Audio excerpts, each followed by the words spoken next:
Bienvenidos a esta cobertura especial de la audiencia. El día de hoy vamos a tocar diferentes temas, vamos a tener invitados y yo soy María Fernanda Alarcón. Yo soy Marcel Sanromá y para empezar esta transmisión nos acompaña Max Pineda, que nos va a platicar ¿de qué nos vas a platicar, Max?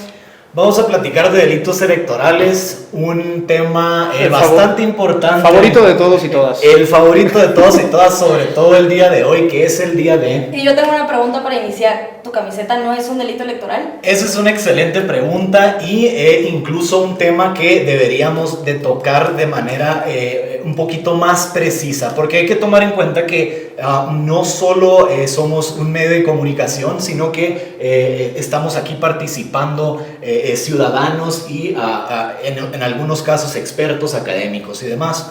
Es importante recalcar que la gente sepa que ejercer tu libertad de expresión dentro y fuera de la casilla nunca es un delito electoral.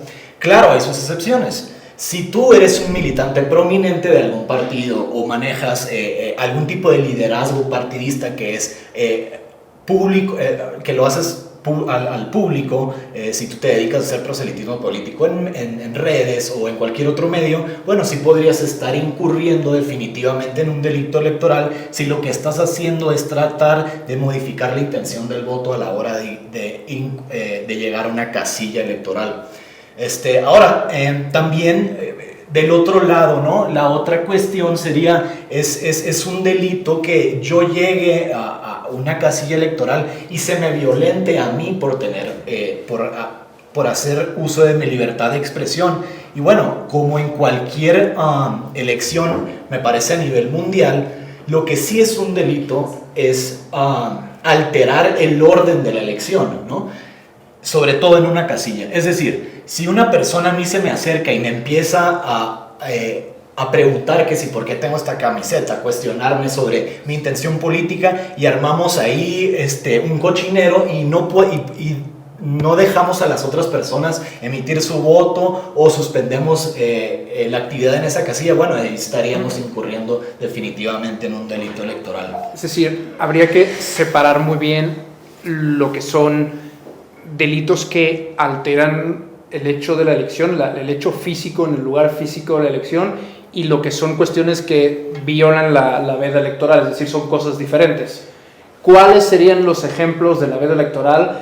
Y para hacer algo como muy didáctico y muy pragmático, lo que es violar la veda electoral, qué tipo de cosas la violan y qué tipo de cosas no, y qué tipo de cosas son delito electoral en la casilla, ¿no? Hablamos de este tipo de cosas que son incluso vía Código Penal. Claro, a mí me gustaría para toda la gente que nos está viendo que tal vez lo pudiéramos dividir, ¿no? O sea, la sociedad civil, que cuándo está cometiendo o no un delito electoral, partidos, cuándo están cometiendo un delito electoral o no, medios, cuándo están. Excelente. Como lo comentaba hace un momento, es importante recalcar que los medios de comunicación cuentan con un paraguas más amplio de protección. Es decir, los medios de comunicación no son responsables por lo que digan sus invitados a la hora de estar en un medio como este, ¿no? Es decir, si algún candidato viene y les empieza a decir en este medio, impulsar a las personas a tomar una decisión sobre el voto o hacer proselitismo político, bueno, pues es responsabilidad 100% de la persona que está yendo al medio y no del medio en sí. Entonces, eso es importante porque en años recientes han salido bastantes resoluciones del Tribunal Electoral donde se denuncia a medios de comunicación, a reporteros, incluso a influencers de hacer proselitismo político y violar estas leyes electorales. Y se ha decidido casi de forma unánime que estos no participan activamente en las elecciones y por lo tanto no estarían violando. Perdone que hablamos de todos estos ejemplos de un partido en particular que han salido en varias elecciones recientes. Ni siquiera sé si puedo mencionar al partido, pero todos sabemos cuál es. Sí. Hablamos de estos ejemplos que trabajaron con influencers y que se discutió si violaban o no la veda, y al final ha habido sentencias que han dicho que no. Así es.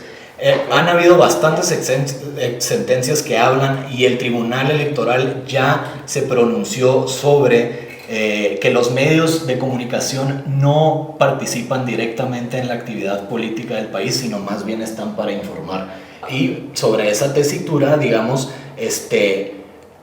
se entiende que muchos invitados de estos medios de comunicación sí pueden hacer proselitismo político y demás. Ahora, la carga, digamos, el delito recae sobre el invitado, no sobre el medio de comunicación. Y este caso de los influencers y de las influencers, ¿es un tema de falta de legislación, de falta de regulación? Por esa lógica de todo lo que no está prohibido está permitido. ¿Y dónde entra el argumento de la libertad de expresión en este caso también? ¿No? Bueno, muchos influencers también es lo que claro, argumentan, ¿no? Es mi libertad de expresión, yo no he recibido por nada. eso, ¿es un tema de falta de legislación, falta de precedentes, o es realmente de ya hay un análisis que, o sea, les aplican las normativas que ya hay y se ha decidido que no, o se ha decidido que no por falta de precedente y de legislación? Definitivamente hace falta legislación sobre el tema, específicamente cuando hablamos de influencers, ¿no? De los nuevos medios de comunicación que ahora son mucho más, digamos, prominentes, que tienen mucho más injerencia en las elecciones, ¿no? Claro que hace falta legislación. Ahora, al final del día, quien decide es el tribunal electoral, ¿no? Entonces, por eso cualquier persona se puede acercar al tribunal especializado en justicia electoral, hacer su denuncia, existe un número de telefónico.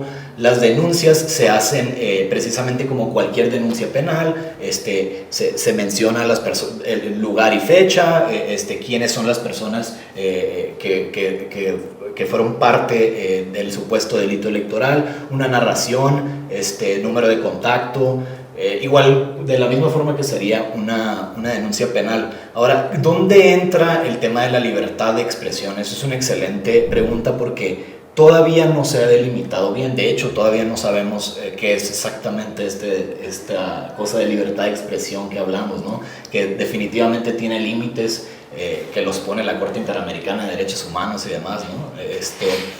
Pero nosotros sabemos que la veda electoral, bueno, es este tramo de tiempo donde se decide quiénes pueden participar o no de la opinión pública. Entonces es importante simplemente tomar en cuenta estos tiempos y que este tipo de personajes que, bueno, sabiendo su posición dentro de los medios, si hacen proselitismo político o no, que eviten hacer proselitismo político por lo menos durante este tiempo.